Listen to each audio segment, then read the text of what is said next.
Hey everyone, welcome back to FSi DFS. I'm McKinley 412. We got a great slate coming up here. I don't know, I feel like it came along pretty well in terms of the research. Things were pretty clear cut. Maybe that should concern me quite a bit. Who knows? Well, but I'll break down my thoughts and everything throughout the course of this video. Pitchers, stacks, salary savers, all that kind of stuff. But before we get started, please hit that subscribe button. Really does help us out. Also, drop a comment. We love reading your comments.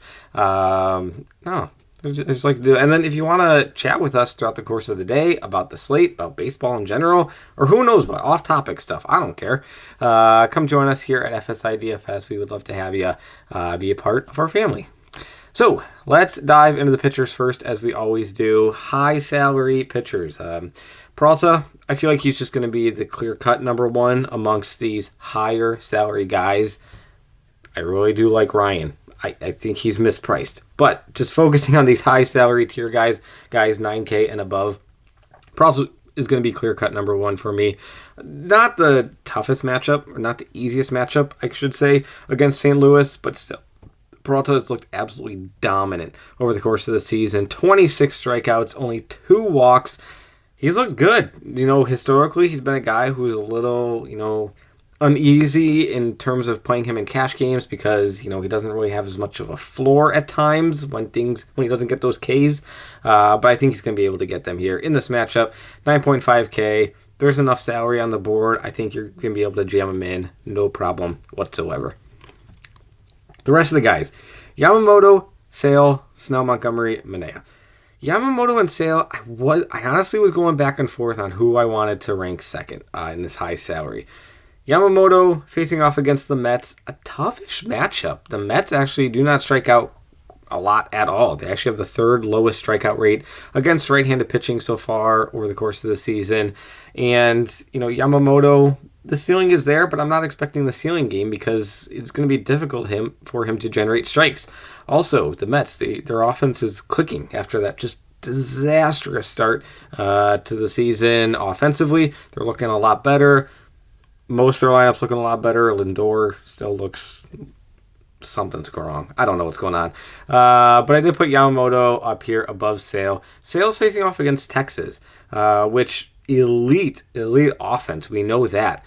But they actually really struggle when I was looking at the numbers. I was looking at the splits of Texas against left-handed pitching so far this season. They're bottom 10 in ISO. They're bottom 10 in WOBA. They're bottom 10 in WRC+. There's a handful of metrics where Texas just can't seem to generate anything offensively against left-handed pitching. Sale hasn't looked absolutely dominant by any means. Let's see. I think he's faced off against Miami. That's the only one I'm remembering.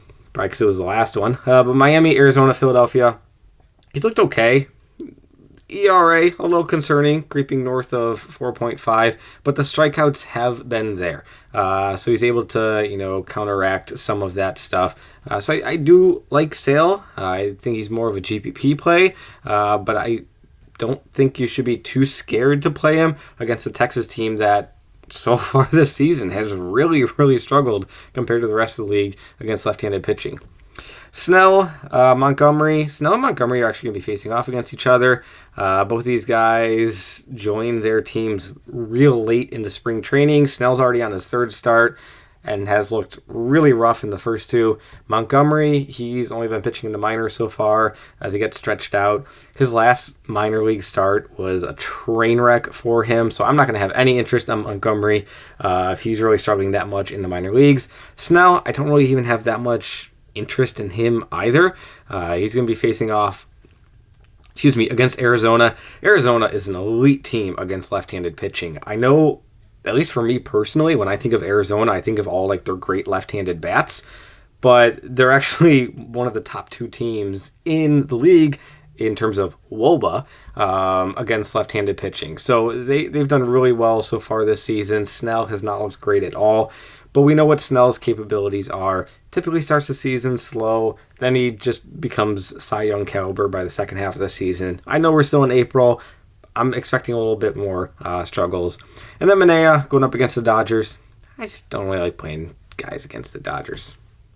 Nothing against that. Medium tier. Ryan. I think Ryan is mispriced. I don't understand what DK's algorithm or whatever was going on.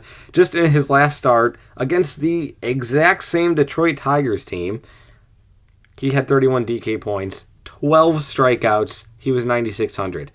DK decided, hey, now he's coming home into his own ballpark. Let's drop his price 700. I don't know. Joe Ryan, this is a pitcher who, later on in the season is probably going to be a 10K plus salary pitcher. For now, we're getting him at sub 9K in a very, very favorable matchup going up against Detroit at home. Not much else to say. I think a Peralta-Ryan combination in cash is going to be pretty popular. I think also there is one super dirt cheap pitcher down here who we're going to be talking about. That we'll get there. I'm getting ahead of myself. But Ryan, clear cut number one in this mid tier, and honestly, might even be like the number one overall, just given the salary and all that kind of stuff. McKenzie, Flaherty, I feel like it's them, and then it's like a big gap, and then Schmidt and Waldron. McKenzie, he's just got a great matchup facing off against Oakland, who, they have been doing okay as of late. This is not the Oakland team that we've seen from previous seasons. Asturi Ruiz, he seems to have more pop in his bat. He's not just the speedster that, we know of him. Whatever. But he's got more pop in his bat, and, he's really coming alive. McKenzie, he's kind of another guy that I put into like that, Peralta, Aaron Nola, trying to think of another pitcher like this. Like those guys who, they have that great ceiling and that great strikeout upside, but the floor is a little bit shaky. McKenzie has shown a little bit of that shakiness so far this season, but I really do like his matchup facing off against Oakland. Flaherty facing off against Minnesota. I had him ranked ahead of Waldron and Schmidt. Flaherty facing out. I just said that. Facing off against Minnesota. Minnesota strikes out a ton. They have one of the higher strikeout rates in the entire league. They've just had the strikeout issue as a team over the course of the past 4 seasons. And I don't think that's really stopping at all this season either. Schmidt, Waldron, they're there. They're okay. Not really much to talk about. Going into the low tier, Rodriguez, he is going to be that super deep, cheap punt play that I think could see quite a bit of ownership based on the upside he can bring. Yariel Rodriguez, 5K facing off against San Diego. He's not going to be going super deep into the game. I would expect around 70 to 75 pitches for this matchup. But he's got great strikeout upside. It wasn't just this game against Colorado. Colorado's a weak offense. But Rodriguez, he played for the Blue Jays minor league team, the Buffalo Bisons. And he's looked really solid in both of those minor league starts. So I think at 5K, he's just far too cheap. I know San Diego as an offense can have some pop to them, but he's going to have a great ballpark boost playing in San Diego. So I think he could be pretty popular, especially given the price tag at 5K. So pairing him with a guy like Peralta or pairing him with Ryan and getting those super expensive bats like Atlanta or the Dodgers, I could understand that. But I don't think we even need to get to that point because I really do like these Baltimore bats, and these Baltimore bats are very affordable.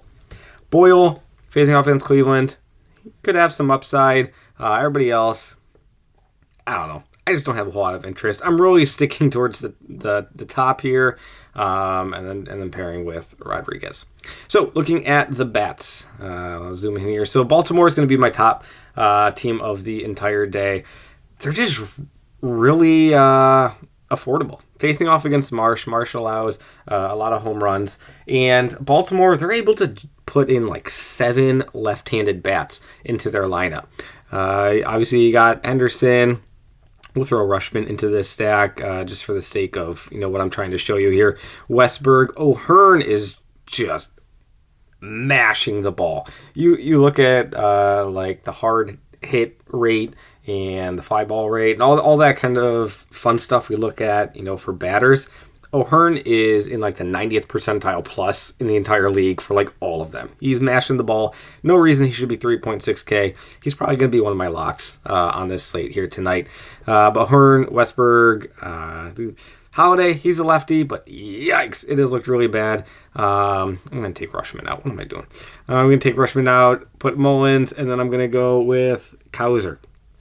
This 5-man Baltimore stack, like you can really load up your lineup, get 2 high quality pitchers in great matchups with high strikeout upside, and you're still looking at 3.5K remaining for the rest of your bats. Like, I feel like this could be a really popular route that people go. I do not recommend stacking 5 guys in cash by any means, but still, getting a trio of them. O'Hearn is going to be my number 1 guy. I would definitely have him there. Gunnar Henderson would probably be my second guy. And then, pick one of these guys, Kauser, Mullins, Westberg. All of them very similar in my opinion. But Henderson and O'Hearn, for sure, I'm going to be putting them into my lineup. Atlanta, I put them next as one of my favorite top teams. They're facing off against Andrew Heaney. Heaney, higher strikeout rate, but he also allows a lot of fly balls and a lot of home runs, hard contact. So Atlanta is certainly a team that is going to be able to take advantage of that. If the weather holds out, I don't think that there's going to be much rain concern. I think this is going to change overnight. But Ozzie Albies, that's the big news with Atlanta. He's now put on the IL. You could probably see a guy like Duvall here batting pretty high up in the lineup. Now that Albies is gone, we need somebody to fill in that 2-3 spot. And I think that Duvall in this lefty-righty matchup is probably going to be thrust up into that position. 3.7K. We know the capability that he has in terms of power and hitting the ball over the fence. So I really do like this matchup. The price tag, all that kind of stuff. And then Atlanta, also just as a whole, not super expensive. I know like Acuna and Riley and Olsen certainly are. But then after them, with Albies gone, you're looking at a lot of guys who are sub 4K, 4.9K. So Arcia, he's been hitting the ball very well. Just doesn't really give you too much upside. And then if you already got Henderson, you don't really need Arcia. So I guess the more I talk, the more I'm like, maybe Duvall's a great one-off for Atlanta, but I do really like them as a stack with the upside that they can bring. Milwaukee, I mean, the regression is coming, but I've been saying that for like a week and a half now, and it's still not coming. But I know it's going to be. Their BABIP as a team is like 350, 360. It's just out of control at this point in time. So they're going to be coming back down to earth. But I do really like the matchup that they're going to be in, facing off against Peralta. No, they have facing off against Gibson. Sorry, it's late. For me, it's 9:53, as you can see on the clock, but it's late for me. But Milwaukee is facing off against Gibson. Gibson's a guy who's not going to be generating too many strikeouts. He's just going to be accumulating innings for St. Louis throughout the course of the season here. He's just going to be pumping the strike zone. So Milwaukee, maybe they're going to be able to keep it up. And I really do like the affordability of them all. No Yelich, obviously. Contreras has just looked awesome. One of the best hitting catchers in all of baseball right now. But after that, 4.6K and cheaper, only 3 guys above 3.8K, very affordable, and I do like the upside. So maybe I even put Milwaukee ahead of Atlanta just because of the salary, but I don't know. Yankees, Dodgers, Arizona for GPP. Let's head over to GPP here. Arizona and San Diego. I already talked about how this is a matchup. There we go. I really like the matchup for both of these. So Arizona is going to be facing off against Snell. Snell has looked really, really dicey. And we know when he's not on, it gets really bad, really quick. Arizona, I don't think is going to see a whole lot of ownership. Maybe people are still seeing the name of Snell and are still a little scared to stack against him, which is why I am going to be overweight and want to stack them if I see that there's going to be a lot more traction on Arizona here. Like I said, they mash lefties so far over the course of the entire season. Gurriel, 5K, he can be at the front of the line there. excuse me. San Diego facing off against Yariel Rodriguez. Rodriguez, like I said, I think he could be really popular given his insanely cheap price tag and, ballpark factor as well. But still, whenever you see like super heavy ownership and chalk against a really cheap pitcher who's not an ace by any means, I think that warrants you, like hopping off of that and, stacking the bats on that side. So I'm trying to think of like if there is Jackson Holiday. We'll just use Jackson Holiday for an example. He got his major league debut, top prospect in all of baseball. He was min-priced at $2K. He was absurdly owned. Guy was 19 years old. He's in his MLB debut, and we were all acting as if he was about to hit 2 home runs and drive in 3 RBIs, steal a base, and everything was great. We all know how that happened. His career has not gotten off to a great start by any means. One of the all-time worst starts. But still, when you see like those super cheap, especially with pitchers, super cheap pitchers who aren't aces, getting a whole lot of ownership, I'm going to have a lot more interest in the bats going up against them because they are more than capable of not doing well. Cheap stacks, San Francisco, Minnesota. I think like those are the 2 big ones. San Francisco is super cheap facing off against Montgomery. Montgomery's not good at all in the minors, and this is going to be his major league start for this season, his first major league game.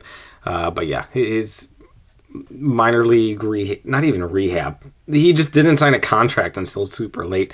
It just does not look good at all. And then Minnesota, they're just always a cheap team against Flaherty, yeah, I do like him. I like this position that he is in. But still, Minnesota this year, last year, the year before that, they're just far too cheap in general as a team. Like all the lefties, Julian, 3.8K. He's always been like a personal favorite of mine. Kurloff, go with those Minnesota lefties. Don't mind them there at all. So that's kind of where the slate shakes out. I mean, you can really, like I said, you can get whoever you want. Peralta, Ryan, and a big Baltimore stack I think is going to be a really popular way to go. Arizona, San Diego are my 2 favorite GPPs, given the pitchers that they're going up against and the potential ownership that Rodriguez is going to be facing. And yeah, I feel like Coors is going to be raining out, and so I didn't really talk about it too much. I hope it rains out. If it doesn't rain out, I still have zero interest in the pitchers, Hudson and Hancock.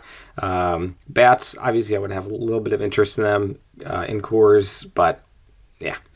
So good luck in your contest as always. Thanks for watching. Really do appreciate it. Hope to have a video out on Saturday. I know I said that in previous weeks and it didn't happen, but this time we're going to make it happen. Either myself or Mega is going to get a video out for Saturday. So come back then and we'll break it all down again. So good luck and I'll see you in the next one.